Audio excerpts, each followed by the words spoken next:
이준석 입장에서는 꽃놀이패죠. 사실은 부정선거 음모론이나 이런 것들 다 포함해서 얼마나 허황된 주장을 하고 있는지 내가 이거를 제대로 맞서서 기사도 나오고 뭐 정당성도 이제 확대되고 그러는데 이게 너무 소모적이다. 뭘 더 입증을 해야 되는 거예요. 그러니까 이준석이 다 했잖아요. 이준석 그렇죠. 의원이 안산갑의 공천 민주당 누가 거머쥐게 될까요? 3명 중에 안 나올 수도 있어요. 제가 보기에는 다른 사람이 공천받을 가능성이 제가 보기엔 제일 높다.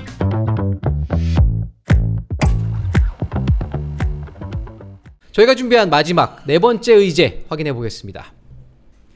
이준석 개혁신당 대표입니다. 하버드 졸업장을 공개했습니다.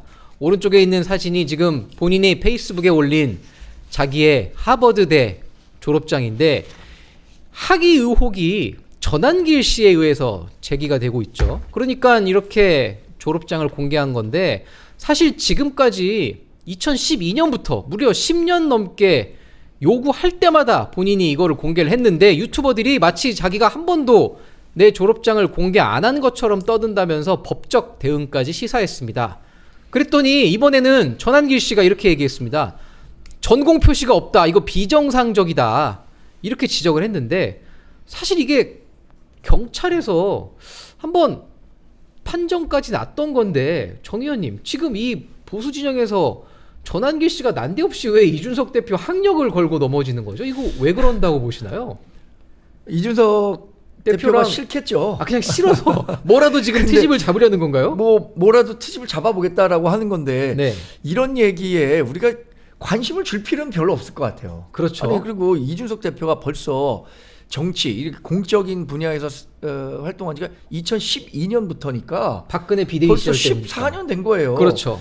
그리고 때마다 이런 얘기가 나올 때마다 이준석 대표는 나름의 소명을 잘했어요. 뭐 경찰서도 네. 확인했다면서요. 그렇죠. 그리고 이준석 대표가 글쎄 이 하버드대라는 대가 갖고 있는 네임밸류가 워낙 크기 때문에 그런지 모르겠습니다만 실제 보여주는 행동 예를 들어서 뭐 코딩을 직접 해갖고 뭘 한다든가 네. 아니면 뭐 정치적 메시지를 낸다든가 전략적 선택을 한다든가 그동안 해왔던 걸 보면은 상당히 스마트한 모습을 보여왔단 말이에요. 네. 근데 그것에 대해서 어떤 아무런 그 근거도 없이 하버드대 졸업장 갖고 와라 자꾸 이렇게 얘기를 하니까 좀 여기에 언제까지 좀 관심을 더 가져야 하나라는 생각이 들더라고요.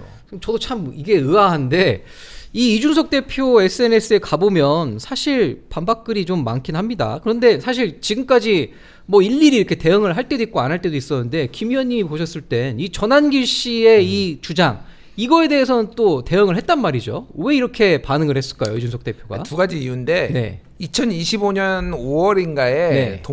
화성 동탄 경찰서에서 하버드한테 직접 조회를 해가지고 전공이 맞고 경제학과 컴퓨터공학을 복수 전공한 그 복합 전공을 한 게 맞다라고 이미 확인까지 해줬어요. 네. 그런데 지금 또 제기하는 거잖아요. 그렇죠. 그러니까 이게 그럼에도 불구하고 또 이게 유튜브나 이런 걸로 클립으로 해가지고 굉장히 광범위하게 퍼지면 또 문제 제기가 있으니 조기에 싹을 차단하겠다라는 것도 있고 이준석 입장에서는 꽃놀이패죠. 사실은 이미 확인도 된 건데 얘들이 주장하는 부정선거 음모론이나 이런 것들 다 포함해서 얼마나 허황된 주장을 하고 있는지 내가 이거를 제대로 맞서서 기사도 나오고 뭐 내 해볼 수 있다. 정당성도 이제 확대되고 그러는데 그러니까 진짜 이게 너무 소모적이다. 뭘 더 입증을 해야 되는 거예요. 그러니까 이준석이 다 했잖아요. 그럼 이준석 그렇죠. 의원이. 그럼 뭘 더 입증을 해야 되냐. 정말 부정선거 음모론하고 똑같아요. 그러니까 입증이 다 됐어도 또 뭐 문제 제기하고 또 문제 제기하고 이런 식으로 먹고 사는 사람들이다. 이 사람들이. 그러니까 학력 위조는 네. 선거법 위반의 공표 가운데 굉장히 중요한 내용이에요. 그렇죠. 학력을 위조해서 막 당선 무효형을 받은 사람들도 있어요. 있죠. 그런데 그 이준석 대표 같은 경우에 본인이 정치를 계속하는 분 아닙니까? 학력 위조를 통해서 이런 거 됐을 때 정치적 생명이 다 끝날 수도 있는데 이게 할 수 있겠습니까? 그래서 저는 자꾸만 이런 문제를 제기하는 것은 첫 번째 이준석 대표가 싫다. 두 번째 이걸 하면 조회수가 많이 나온다. 본인들 결국 장사네요. 장사를 할 수 있다. 이런 거겠죠.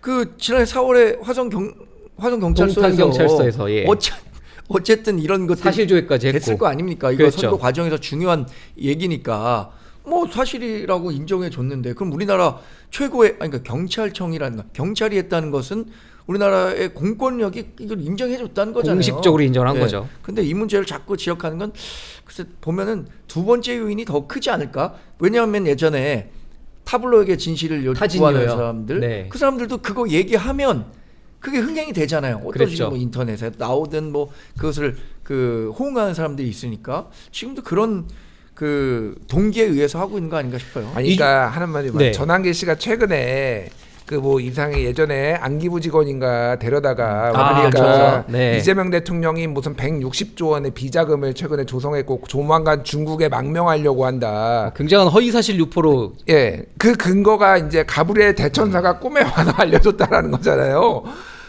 사실관계는 전혀 중요하지 않아요. 전환기한테 그 조회수 잘 나오고 또 폭발하니까 또 좋아라 하고 있잖아요. 이것도 마찬가지 정확하게 말씀하셨는데, 근데 이 정도면은 이거는 진짜 처벌을 해야 된다. 제가 보기에는 이렇게 반복적으로 악의적으로 이런 제가 표현의 자유를 굉장히 중요하게 여기는 사람임에 불구하고 이거는 문제가 있다. 이런 식으로 하는 거는. 예. 지난주에 사실 이준석 대표가 저희 수요일 정치를 부탁해 출연했었는데 지방선거가 끝난 다음에 국민의힘이 이제 무너지면 결국엔 누군가가 또 보수 재건을 해야 되는 상황이 되다 보니 이준석 구원투수론이 나올 수 있지 않겠냐 이렇게 얘기를 했더니 이렇게 얘기를 했어요. 자기도 사실 개혁신당 차리고 나서 돌아갈 생각을 안 해본 건 아닌데 자기는 해본 거에 대한 동경은 없다. 그리고 국민의힘에서 그동안 겪었던 우여곡절을 생각하면 다시는 하고 싶지 않은 경험이었다. 뭐 이렇게 얘기를 했는데 정 의원님이 보실 땐 실제로 그래도 이준석 대표가 대권에 도전을 하려면 네. 지금 개혁신당 세력만 가지고는 불가능하기 때문에 보수를 규합하는 어떤 이 정치적 이벤트를 벌여야 될 걸로 보이는데 실제로 국민의힘 쪽으로 다시 손을 뻗어서 시도를 할 가능성이 있다고 보시나요? 뭐 대형 정치 이벤트가 있을 때 가능하겠죠. 지금은 이 지방선거라는 것은 사실 총선이나 대통령 선거만큼의 관심도나 집중도가 좀 떨어지죠. 그렇죠. 정치권에선. 네. 그렇기 때문에 이 선거를 계기로 정치판이 바뀔 거라고 생각하진 않아요. 그런데 2028년 총선을 앞두고는 국민의힘과 개혁신당을 비롯한 중도 보수 진영에서는 큰 변화가 있을 수 있을 것 같아요. 그럴 수밖에 없겠네요. 그 변화의 주인공 중에 한 명이 이준석 대표라는 것도 뭐 무시할 수 없는 사실이라고 생각합니다. 네.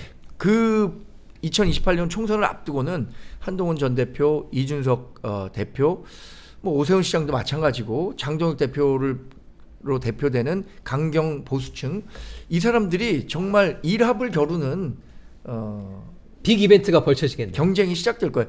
민주당도 어쩌면 2028년 총선을 앞두고는 지금은 전초전에 불과하지만 그런 갈등이 증폭될 수는 있죠. 그게 뭐 민주 진영도 양분되고 보수 진영도 양분되고 이래서 4당 체제로 갈 수 있다라고 지금 얘기하는 건 좀 무리가 있겠지만 그럴 가능성 얼마든지 있긴 있죠. 뭐 정치는 상상력의 산물이니까요. 저희가 또 정치를 부탁해서 광화문 비대위원들을 모시고 앞으로도 계속 짚어보도록 하겠습니다. 자, 마지막으로 저희 하이라이트죠. 구독자 여러분께서 직접 질문해 주셨던 질문들을 저희가 한번 여쭤보는 시간입니다. 자, 김 의원님께 한번 먼저 여쭤볼게요. 예. 이게 보니까 보궐선거랑 관련된 겁니다. 양문석 전 의원이 지금 선거법 위반으로 결국 탈락이 됐죠. 그 안산 지역에 지금 뭐 전해철 전 의원 얘기도 나오고 또 아까 누구였죠? 김용 전 민주부원장 얘기도 나오고 여기에 또 김남국 민주당 대변인까지 과연 누가 나올 거라고 예상하시는지 같이 한컨님이 질문을 하셨습니다. 김 의원이 보실 때는 최종 승자 안산갑의 공천 민주당 누가 거머쥐게 될까요? 아니 다 하자나 약점이 있어요. 그러니까 그렇죠. 예, 뭐 김남국 대변인은 워낙 이제 이슈가 많았죠. 그동안 최근에 이제 현지 누나도 있었고 네. 김용 부원장은 지금 뭐 제가 보기에는 본인은 무죄를 주장하지만 대법원에서 파기환송될 가능성 굉장히 낮게 봅니다. 개인적으로. 그러면은 그렇죠. 예, 네. 이번 선거 자체가 그러면은 장동혁 대표가 얘기했던 범죄자 공천 선거 프레임에 갇힐 가능성이 상당히 있다. 네. 그래서 뭐 전해철 의원은 워낙에 상징적인 단명이에요. 친문 세력이죠. 이거를 경선에 붙여준 것도 아니고 전략 공천을 하는데 전해철을 준다. 그래서 그나마 가능성이 있는 거는 제가 보기에는 김남국인데 네. 김남국이 아니라 전혀 다른 사람이 될 가능성도 배제할 수 없다. 제가 보기에는 3명 중에 안 나올 수도 있어요. 제가 보기에는 3명 중에 아니라 다른 사람이 공천받을 가능성이 제가 보기엔 제일 높다. 아예 제3자가요. 예, 제3자가. 예. 야, 뭐 이거 전략 굉장히 공천이라서 전략 공천이 여기가. 사실 지금 저희 시청자분들도 굉장히 지금 의견이 엇갈리고 있네요. 이니시러님은 뭐 전해철을 줄 수도 있지 않겠느냐, 정청래 대표가 뭐 이렇게 하시는 분도 있고, 뭐 사실 이런 얘기까지 나와요. 지금 나오치님은 이럴 바엔 송영길 대표 줘라. 전해철 주면 분당입니다. 아, 분당인가요? 자, 그럼 이번에는 저희 정의연님께 한번 네. 여쭤보겠습니다. 마침 또 분당 얘기를 하셨고, 네. 뭐 이게 여러 가지 또 상상력을 자극하는 질문인 것 같은데, 광해님이 이렇게 물어보셨어요. 한동훈 전 대표가 당선돼서 그럼 만약에 복당까지 된다, 뭐 이렇게 돼서 장동혁 대표가 패배 책임론에 시달려서 입장이 바뀌어서 내쳐진다면 장동혁 대표가 오히려 밖으로 나가서 무소속으로 다른 또 세력을 만들 수 있는 가능성은 없나? 이거 뭐 완전히 새로운 관점이네요. 근데 우리가 이제 보수 진영에서 네. 2016년도 탄핵을 계기로 해서 네. 삼지대를 한번 경험해 봤잖아요. 그랬죠. 근데 보수 진영에서 만드는 삼지대가 철저히 실패했습니다. 그렇기 모두 때문에 실패했죠. 한동훈 전 대표도 굉장히 팬덤이 많지만 물론 뭐 정치적인 공간이 지금 총선이 아니기 때문에 그 제한적인 측면도 있어서지만 신당 만들기 어렵다고 보는 거잖아요. 그랬죠. 근데 장동혁 대표 같은 경우는 본인을 따르는 이른바 친장계 현역 의원들도 없고 뭐 장동혁 대표에 대한 팬덤도 없고 뭐 할 수 있는 공간이 없는데 어떻게 나가겠습니까? 그 배척돼서 한다면 그냥 당에 머물되 정말로 당에 머무는 상황이 못 된다면 자유통일당이나 우리공화당이나 장동혁 대표가 지금 갖고 있는 생각 뭐 환영해주는 정당도 있잖아요. 자, 뭐 오늘 저희가 사실 뭐 여러 가지 좀 가능성들을 놓고 질문을 하다 보니 참 상상력이 풍부한 질문들이 많이 나왔던 것 같습니다. 자, 마지막 순서 저희 광화문 비대위원들의 오늘의 한 줄 평 들어보겠습니다. 뭐 오늘 다룬 주제도 좋고 뭐 누군가에게 하고 싶은 그 말씀 김 의원님께서 먼저 한번 한 예. 말씀 부탁해 주십시오.